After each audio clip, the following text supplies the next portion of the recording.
అందరికీ నమస్తే. Welcome to జ్యోతిష్ తెలుగు రుచులు. ఈరోజు రెసిపీ పన్నీర్ దమ్ బిర్యానీ.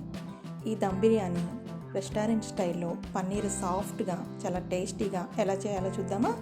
ఇప్పుడు రెసిపీలోకి వెళ్ళే ముందు నా ఛానల్ని సబ్స్క్రైబ్ చేసుకోండి, నన్ను సపోర్ట్ చేయండి. ఒక బౌల్ తీసుకొని అందులో 2 గ్లాసులు రైస్ వేసుకోవాలి.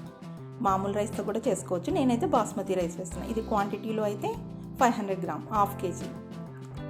ఇది 3 సార్లు కడుక్కొని మంచినీళ్ళు పోసుకొని పక్కన పెట్టుకోవాలి. ఇప్పుడు పన్నీరు, ఇది హోమ్ మేడ్ పన్నీరు, ఇంట్లోనే చేశాను. ఒకసారి రెసిపీ చూడండి, మన ఛానల్లో అప్లోడ్ చేశాను. ఈ పన్నీర్లో 1/2 స్పూన్ కారం, 1/2 స్పూన్ పసుపు, 1/2 స్పూన్ ఉప్పు, 1/2 స్పూన్ పొడి మసాలా వేసుకొని కలుపుకొని మ్యాగ్నేట్ చేసుకొని పక్కన పెట్టుకోవాలి. ఇప్పుడు ఒక గిన్నె తీసుకొని అందులో 2.5 లీటర్ల నీళ్ళు పోసుకొని అల్లం వెల్లుల్లి paste 1/2 spoon, garam masala 1/2 spoon, ఒక స్టార్ పువ్వు, చెక్క, పచ్చిమిర్చి, షాజీరా, అనాస పువ్వు, రాతి పువ్వు, మిరియాలు, యాలకులు, లవంగాలు, నల్ల ఇలాచి, కసూరి మేతి, కొత్తిమీర, పుదీనా, సాల్ట్, నెయ్యి, ఒక సగం నిమ్మరసం, బిర్యానీ ఆకు వేసుకొని ఈ గిన్నె స్టవ్ మీద పెట్టుకోవాలి.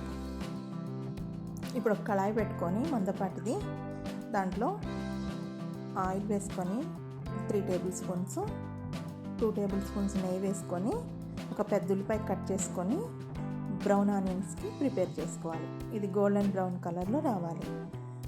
చూసారా, ఇలా మంచి గోల్డెన్ బ్రౌన్ కలర్లో రావాలి. ఇలా వచ్చిన దాన్ని పక్కకు తీసి ఆ ఆయిల్లోనే మనం బిర్యానీ ప్రిపేర్ చేసుకుంటాం. ఇదే ఆయిల్లో హోల్ బిర్యానీ మసాలా వేసుకోవాలి.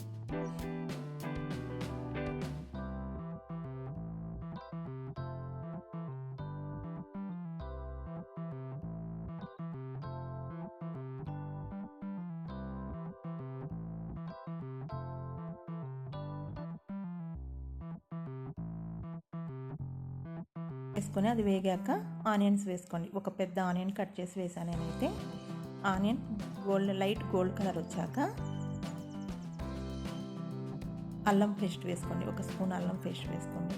అది కొంచెం వేగాక పచ్చిమిర్చి వేసుకొని టమాటా ప్యూరీ వేసుకోండి. నేనైతే 4 మీడియం సైజ్ టమాటాలు మిక్సీ పట్టుకున్నాను. ఇది వేసుకొని ఇది పచ్చి వాసన పోయాక పసుపు, కారం, గరం మసాలా, ఉప్పు మీ రుచికి సరిపోయినట్టు వేసుకోండి. ఇది వేగాక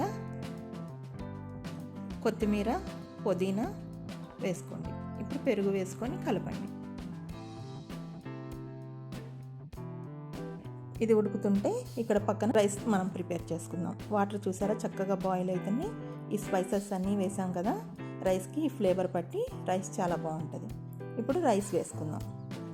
ఈ రైస్ 90% ఉడకాలి. ఇది ఉడికేలోపు మనం పన్నీర్ వేసుకుందాం. కసూరి మేతి వేసుకొని మగ్గాక ఇప్పుడు మనం ఈ రైస్ ఉడికింది, 90% ఉడికింది రైస్. స్టవ్ ఆఫ్ చేసుకొని ఇది ఫ్లేమ్ సిమ్లో పెట్టుకొని రైస్ ఈవెన్గా స్ప్రెడ్ చేసుకుందాం. ఒక లేయర్ ఈవెన్గా స్ప్రెడ్ చేసుకొని దాని మీద బ్రౌన్ ఆనియన్స్, కొత్తిమీర, పుదీనా వేసుకొని కొంచెం లెమన్ వేసుకొని మళ్ళీ మిగిలిన రైస్ కూడా దీని మీద ఈవెన్గా స్ప్రెడ్ చేసుకొని బ్రౌన్ ఆనియన్స్, కొత్తిమీర, పుదీనా, లెమన్, కొంచెం నెయ్యి, 1 స్పూన్ నెయ్యి వేసుకొని ఒక 10 నిమిషాలు లో ఫ్లేమ్లో పెట్టుకొని, ఇప్పుడు ఫ్లేమ్ సిమ్లో పెట్టుకొని మూత పెట్టి 10 నిమిషాలు ఆగాక స్టవ్ ఆఫ్ చేయండి. మళ్ళీ ఒక 10 నిమిషాల తర్వాత మూత తీసి చూసారా రైస్ ఎంత చక్కగా పొడి పొడిగా ఎంత బాగుందో, బాగా కుక్ అయింది. ఇప్పుడు దీన్ని ప్లేట్లో సర్వ్ చేసుకోవాలి. ఈ పన్నీర్ దమ్ బిర్యానీ ఎవరైనా ఈజీగా చేసుకోవచ్చు ఇంట్లో. ట్రై చేస్తారా? నచ్చిందా? నచ్చితే లైక్ చేయండి, షేర్ చేయండి, సబ్స్క్రైబ్ చేయండి, నన్ను సపోర్ట్ చేయండి.